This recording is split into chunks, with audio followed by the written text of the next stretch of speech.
A experiência em si, em estar trabalhando com eles, mudou bastante coisa na minha visão de mundo, no que eu acreditava em relação às pessoas. Foi um processo de criação junto com eles.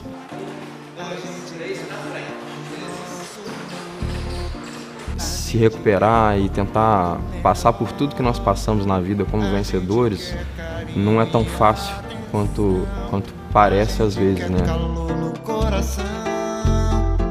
A gente quer sua alma de prazer, a gente quer ter muita saúde, a gente quer viver a liberdade, a gente quer viver felicidade. Liberdade.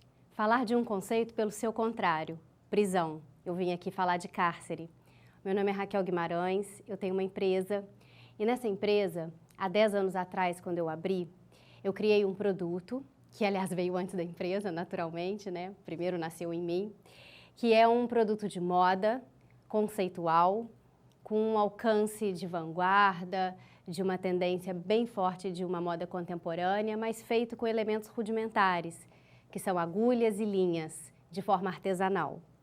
E para fazer esse produto, eu não tinha uma mão de obra que eu pudesse contratar de maneira profissional, porque a maioria dessa cultura de tricô e crochê, ela fica reservada às prendas domésticas. São nossas avós, nossas tias, as senhoras que já têm um outro conceito de vida que o faziam como hobby. Então, eu comecei a ter vários problemas na hora que eu ia buscar uma mercadoria.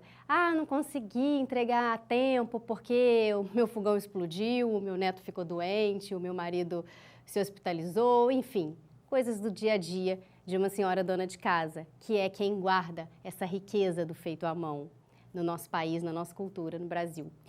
E aí, eu falei, como eu vou organizar uma mão de obra que esteja disponível, que tenha tempo para aprender esse ofício e que esteja reunida, né? Porque o produto artesanal, ele é como uma caligrafia, por exemplo. Você pode dar a mesma palavra, na mesma folha de papel, com a mesma caneta, que o meu vai ser completamente diferente do seu na estética. E o produto manual é assim também. A mesma agulha, o mesmo fio, a mesma receita de ponto, o meu ponto nunca será igual ao ponto da minha colega. Então, quanto mais concentrada e reunida tiverem esses artesãos, mais fácil da gente ajustar a questão de tamanho e todas as exigências, né, de moda para um mercado externo e para um produto que tenha embora artesanal, ele tenha uma sequência industrial de uma mínima repetição.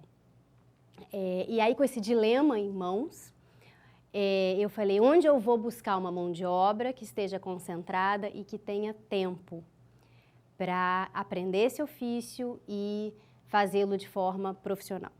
E aí, dentre todos os grupos de pessoas que eu pensei, o que mais me emocionou foi o desafio de entrar numa penitenciária e oferecer esse serviço para quem está excluído da sociedade. Quando a gente fala de exclusão da sociedade, a gente pensa na maneira, né, como a gente tem aí caminhado na nossa concepção social, que é muito triste, que tem um abismo social muito grande de divisão de riquezas, a gente não pensa no sentenciado, a gente pensa nas pessoas que estão nas periferias, a gente pensa nesse tipo de exclusão. Mas a exclusão de um marginal é uma exclusão muito perversa. Perversa por quê? Porque a gente exclui, a gente apaga do nosso convívio, a gente retira da nossa sociedade e a gente esquece que a pena, por si só, não ressocializa ninguém. O que ressocializa é dar a esse indivíduo a dignidade de refazer a sua vida. E se a gente faz a nossa vida através das nossas escolhas de afeto e através das nossas escolhas profissionais, o indivíduo marginal, que está marginalizado, ele precisa ter acesso aos seus afetos, à sua família, e precisa ter acesso a ferramentas de trabalho, a oportunidade. E, infelizmente, a gente não cria essa oportunidade. A gente simplesmente o segrega, o exclui e não pensa que ali ele precisa ter oportunidade de trabalho e ele precisa ter o apoio da família e a educação, a escolarização, que muitas vezes na rua, na sociedade, ele não teve, né? E aí fui para dentro de uma penitenciária, fui entender esse conceito de cárcere. Tive grandes dificuldades, é claro, porque não é simples você entrar numa unidade prisional com agulha, com tesoura, com uma ideia, sendo uma mulher, né? E com uma ideia de um produto de moda, de design, que está completamente distante das referências de design que essas pessoas conviveram, que a maioria dessas pessoas, né? A gente aí está generalizando, conviveram durante a maior parte de suas vidas enquanto estavam fora do cárcere, que geralmente é um período muito curto, esse tempo de vida antes do cárcere, porque a nossa população carcerária é muito jovem, então o menino já está no crime desde a adolescência, muitas vezes desde a infância, e ele faz 18 anos e ele entra para o sistema, né? Então são meninos, são adultos muito jovens que estão lá dentro. E nesse sentido, eu consegui vencer tudo o que eu precisava em termos de credibilidade e de confiança do Estado e da população carcerária para conseguir montar uma oficina de produção da minha empresa dentro da penitenciária Professor Ariosvaldo de Campos Pires, em Juiz de Fora. Na época, contei com um apoio muito grande da diretoria da penitenciária, que se colocava com muita boa vontade para que aquela oficina pioneira tivesse sucesso ali. E nós tivemos. Nós tivemos casos sensacionais de pessoas que realmente se recuperaram. Eu comecei inicialmente trabalhando com homens na Ariosvaldo, homens que aprenderam a fazer tricô e crochê e que hoje sabem fazer tricô e crochê talvez melhor que a minha avó, que foi quem me ensinou quando eu tinha 5 anos de idade e trouxe toda essa herança do feito à mão de Minas Gerais para uma moda contemporânea, né? Então, hoje, o que a gente tem de produção dentro de unidades prisionais, a gente mostra isso com muito orgulho para o mundo inteiro. E aí, vamos falar de liberdade. Vamos falar da liberdade de uma pessoa poder refazer a sua vida, da liberdade de uma pessoa que está presa, criar. Dela ter uma liberdade que não é mais física, porque ela tem em volta dela algemas, muros e grades e todo um sistema de totalização. Então, ela não tem direito a acordar e vestir azul. Ela tem que acordar e vestir vermelho, ou vestir laranja, ou vestir a cor que seja do seu estado, né? Ela não tem a liberdade de escolher o que ela vai comer. Se ela está com vontade de comer uma coisa diferente daquilo que lhe é servido, ela não tem a liberdade de poder ir e ter algum prazer de sua escolha, né? Ela não tem a liberdade de trocar o canal da televisão, ela não tem a liberdade. Tudo dela é absolutamente vigiado e punido. E aí nós damos a essa pessoa a liberdade de criar, a liberdade de trabalhar, a liberdade de sonhar novamente com a liberdade.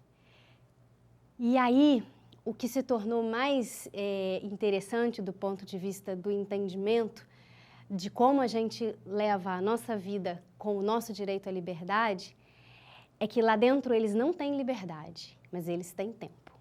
Aqui fora, a gente tem liberdade e não tem tempo.